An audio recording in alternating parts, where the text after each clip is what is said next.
up, people of the world? Look who this is. This is my friend Caitlin. I am so excited that she is going to be on today's episode of Coffee Chat with Jax, even though she is drinking tea, not coffee, but we'll let it slide. My name's Caitlin. Jackie said it so beautifully. I did what I could. And I'm really, really passionate about health and wellness and seeing people become just whole and healthy in all aspects of their life. We've just been talking a lot, I think, about trying to define who am I and what's my identity. And before I was a Christian, I struggled with that a lot. I grew up as an athlete and had a lot of kind of external factors that really defined who I was.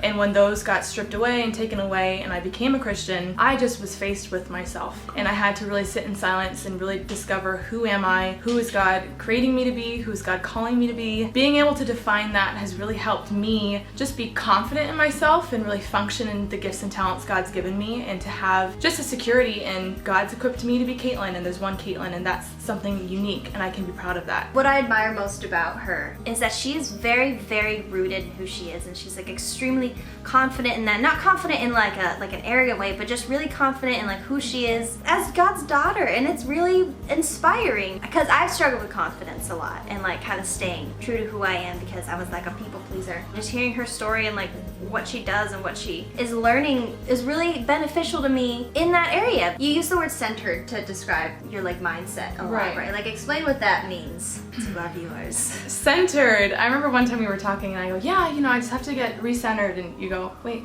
you say that a lot. Yes. What is defining me? And I think being centered really comes with having silence. Kind of just turn off the noise of the world and my surroundings and finding things that you enjoy. So for me, I love your exercise. Yes, exactly. My thing.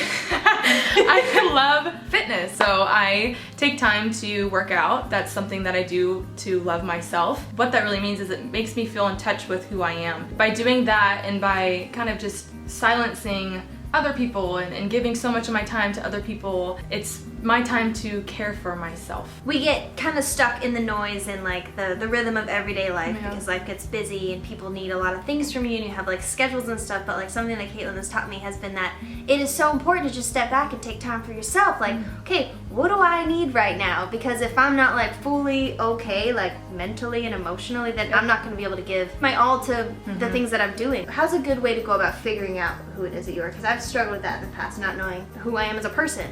I feel like you're really rooted in that, of that. How do you do that? I think It's a big question.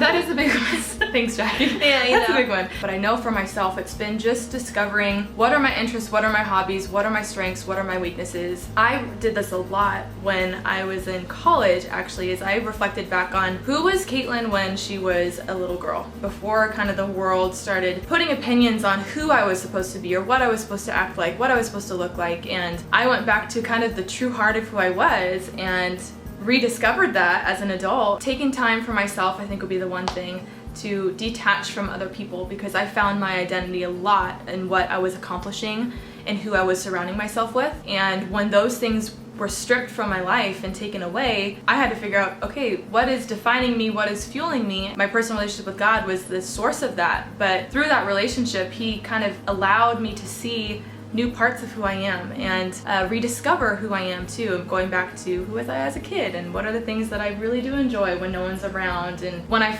found that and when I can be centered in that, I can contribute that in relationships, and I can say to people, hey, this is me. That's good. So like self-reflection. Self-reflection is is a huge huge thing and can be striving for. I love that. That's like the automatic thought Records. Responses. Just okay. She gives me like these assignments that. Well, I mean, that's not what I meant. No, far from that, please. What I meant to say was that she has assignments at school because she goes to. Did you tell them you go to grad school? Yes, I'm in grad school. She's a smart person. Anyway, what I meant to say was that she gets assignments from her classes and she tells me what they are, and it's very different. I share them because they're so good. Okay, so another thing that Caitlin has really helped me with, discovering healthy and unhealthy relationships. And there's this term interdependence, which is really what any healthy dynamic and healthy relationship has. Knowing, yes, I'm my own person, I have my own identity. I've established myself apart from you. I don't need your identity to define me, but I'm confident in who I am. So that's the independence. And then the dependence is in a healthier form of being able to say, you know what, here's who I am and I contribute contribute that to you, and I'm able to be in, you know, a intimate dynamic with you and let you see me, let me be known, and relate to you in that. And so that's the balance that interdependence has, is it's not one or the other, it's just functioning together of, you know, sometimes you give, sometimes you take, and that's that rhythm that you develop in a relationship with a friend, with a spouse, partner, romantic interest, whatever it may be. Kind of like in my video last week, I was talking a lot about like choosing your friends wisely and knowing like how you have the freedom to choose the friends that love you for you. The way to do that in relationships is to put up boundaries, and I've heard about this before, but I feel like Caitlin's very good at explaining. Just give them all your knowledge, ask all the questions. She's amazing. We have really good conversations. Rephrase that one more time. So, Boundaries. Knowing, like quizzing you.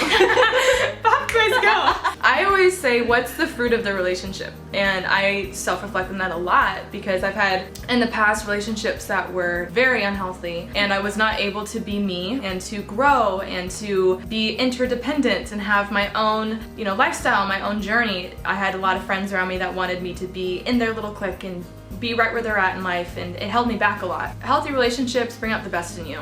So they encourage you, they're uplifting, you have peace with them, you have just an amount of love with them. They're able to say, hey, you know, I see you, I validate you, I support you. You're on your own journey, I'm on my own journey, but we're in this together. It's more of a partnership than it really is a clingy or neediness. And so I always say, what's the fruit of the relationship? Is the relationship making you a better person? Because if they aren't, and they're trying to hold you down, or they're trying to bring you down, or they're trying to take you into their mess, or whatever, it's not healthy. Having boundaries is what we were saying too, of knowing if you do have relationships like that, if you do have friendships that are selfish or not helping you and encouraging you to be your best self, have space and know it's okay to say, I actually need to take some time away from you. And maybe you don't have to cut off that relationship entirely, but you can still take your space and have your distance and put up that invisible kind of wall or line. Bubble. Exactly, where you're protecting yourself. A really strong way that I've experienced that in my life has been just kind of knowing how you feel about yourself based on like these relationships. Like, what do you walk away thinking about yourself? Right. Like, how do they make you feel? And like, that's a really big thing, because I had when I walked away just kind of feeling crappy about myself. I was like, made me a little insecure, and then I was like, oh, but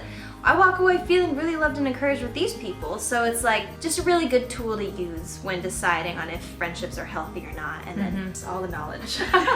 Okay guys, well, if you love Caitlin as much as I do, which I know that you will, she has a wonderful Instagram that just explains more about her life, and she has some blogs on there that she writes on, and just all sorts of really amazing things. I'm gonna put a link in the description box below of her Instagram where you can go follow her and learn more about what she does. But yeah, so thank you so much for being on this episode of Coffee Chat with Jax. She's the best. Bye. Bye. Thanks so much for watching this week's episode of Coffee Chat with Jax. If you enjoyed what we had to say and want to learn more and keep the conversation going, please go check out my Patreon page, which there's a link to in the description box below, where you can click on this box right there that says Patreon. Can't miss it. It's right there. Just click on that, and that's going to take you to the Patreon page that explains everything that I want to do here with these videos, and we can continue this conversation, and I want to learn your stories and your opinions on all the things that we just talked about, which were a lot. See you guys next time.